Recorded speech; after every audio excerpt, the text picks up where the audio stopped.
अगर आप पहली बार मेरे चैनल पे आए हैं और मेरा वीडियो देख रहे हैं तो मन करे तो मुझे सपोर्ट करने के लिए सब्सक्राइब कर दीजिए ताकि मेरा हौसला बना रहे। अभी नया चैनल है दोस्तों। तो नमस्कार, आपका स्वागत है देखा क्या क्या इस नए एपिसोड में।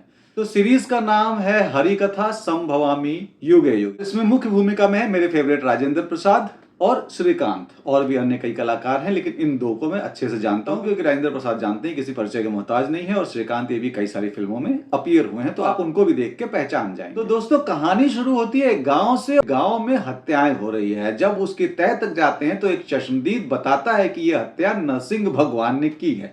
अब आप समझ लीजिए, यहीं से प्लॉट कहानी का आपको पकड़ लेगा।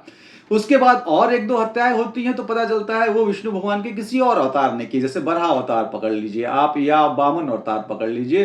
तो ये विष्णु भगवान के 10 अवतार से रिलेटेड है। कहानी में ड्रामा हो रहा है। जो राजेंद्र प्रसाद हैं वो एक नाटककार हैं, तो नाटक जो है वो करते रहते हैं। उनकी एक नाटक मंडली है और वो नाटक चलता रहता है जो कि कहानी को बहुत अच्छे से रिलेट करता है, जिसको देख के आपको बड़ा अच्छा लगेगा। क्योंकि ओरिजिनल लैंग्वेज में अगर आप देखेंगे, जब वो कहानी का पार्ट आएगा तो आप देखेंगे तो ज्यादा मजा आएगा, क्योंकि वहां जिस तरह से ड्रामा खेला जाता है उसी तरीके से उसको गा के और बोल करके एक्ट किया गया है, जो देखने में बहुत सुंदर लगता है। और अगर आप गांव से संबंध रखते होंगे तो गांव में जब वीडियो आता था या जब वहां पर रामलीला अगर कुछ होती है, सिंपल अगर रामायण भी टीवी पे लगा दिया जाता है ना, जमावड़ा लग जाता है। तो उस तरह से जहां भी ये नाटक जाता है वहां पे जमावड़ा लगता है, और उस जमावड़े से जब लोग वापस आते हैं तो किसी न किसी का खून हो जाता है। अब इसी खून की जांच के लिए वहां पर एक अधिकारी आए हैं जिनके साथ पहले कुछ हो चुका है। अब क्या हो चुका है ये मैं नहीं बताऊंगा, स्पॉइलर नहीं दूंगा, इसके लिए आपको सीरीज देखनी पड़ेगी। अब वो आकर के यहां पता लगा रहे हैं, तो क्या वो पता लगाने में कामयाब हुए कि नहीं हुए, ये देखने के लिए आपको हरि कथा संभवामी युगे युगे सीरीज देखनी पड़ेगी। ये एक मलयालम सीरीज है, मैंने बताया, हिंदी में उपलब्ध है, ये भी मैंने बताया। डिज्नी प्लस हॉटस्टार पे है, सॉरी, लेकिन आजकल तो वो जियो हॉटस्टार हो गया है। तो जियो हॉटस्टार पे है ये। आप जियो हॉटस्टार पे इसे अपनी भाषा में देख सकते हैं। कई सारी रीजनल लैंग्वेजेस में ये डब है।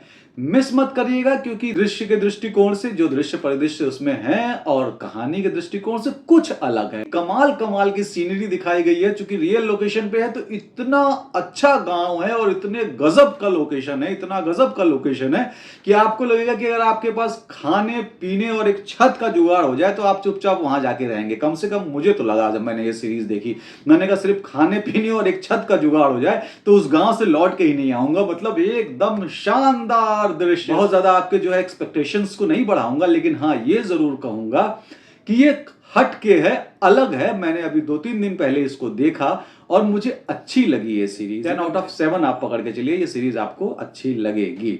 तो अब तक अगर आपने मेरा ये वीडियो देखा है तो आपका बहुत बहुत शुक्रिया, धन्यवाद। फिर मिलेंगे यहीं इसी चैनल पे, आइएगा जरूर।